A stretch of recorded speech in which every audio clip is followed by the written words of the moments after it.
वर्ग 8 के बच्चों को आज हिंदी व्याकरण में काल एक चैप्टर है जो बताया जा रहा है। वो आपकी किताब में एक्सरसाइज 13 में है।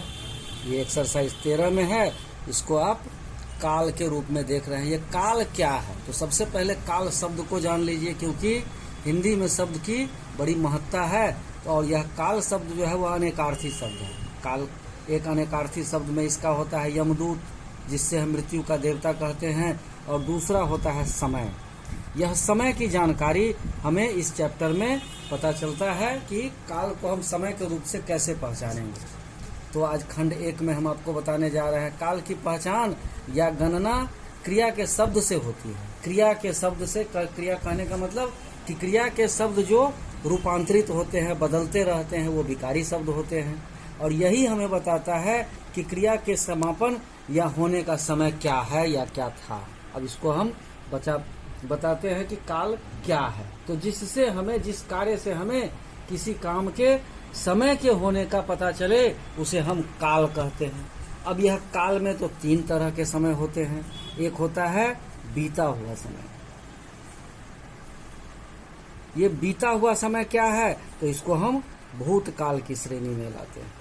व्याकरण की भाषा में इसे हम भूतकाल कहते हैं। यह भूतकाल, तो भूतकाल के फिर भेद, जो बीते हुए समय में कोई काम हुआ, तो बीते हुए समय में काम की अक्षरशः जानकारी के लिए, समय की सही पहचान के लिए इसको बांटा गया है। तो भूतकाल के भेद, तो सबसे पहले भूतकाल के 6 भेद होते हैं। सबसे पहला होता है सामान्य भूत। ये सामान्य भूत क्या है? सामान्य भूत क्या है कि कार्य का भूतकाल में सामान्य रूप से होने का संकेत मिलता है। इसमें कार्य का सामान्य रूप से, कार्य सामान्य रूप से संपन्न होता है। अब इसके लिए उदाहरण स्वरूप आप देखिए, तो सोनू और मोहन ने आइसक्रीम खाया। सोनू और मोनू ने आइसक्रीम खाई। ये देखिए, किसी काम को सामान्य रूप से यहाँ दिखाया गया है कि सोनू और मोनू आइसक्रीम खाया। अब इस तरह से इसको सामान्य भूत कहते हैं। उसके बाद दूसरा होता है आसन्न भूत। ये आसन्न भूत क्या है? आसन्न भूत, आसन्न भूत क्या है? तो अभी अभी जिस काम के समाप्त होने का बोध हुआ हो, अभी अभी जो काम समाप्त हो चुका हो। अर्थात जैसे इसके लिए हम इसका उदाहरण दे सकते हैं। माताजी अभी बाजार गई हैं, हलवाई ने जिलेबी बनाई है। हलवाई ने जलेबी बनाई है। अब देखिए कि इसमें हलवाई ने अभी अभी समाप्त किया है, जलेबी बनाई है। ये है आसन्न भूत, काम के अभी अभी समाप्त होने का जो बोध कराए। उसके बाद तीसरा है पूर्ण भूत। पूर्ण भूत, ये पूर्ण भूतकाल क्या है? ये पूर्ण भूतकाल क्या है? कोई कार्य जो भूतकाल में, पहले समय में समाप्त हो चुका हो, बीते समय में समाप्त हो चुका हो, बीते समय में समाप्त हो चुका हो, उसे हम भूतकाल कहते हैं। जैसे नरेंद्र खेल रहा था, ये बीते समय की जानकारी दे रहा है। उसके बाद चौथा है अपूर्ण भूत। अपूर्ण भूत, ये अपूर्ण भूत क्या है?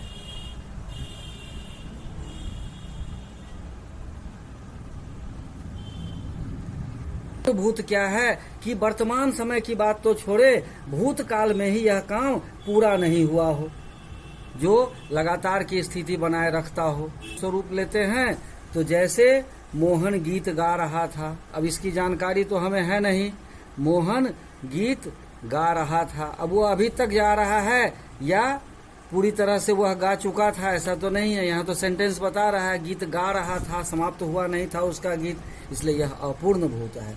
और उसके बाद आता है 5वां संदिग्ध भूत। ये संदिग्ध भूत क्या है? ये संदिग्ध भूत क्या है? करने अथवा पूरा होने पर संदेह हो।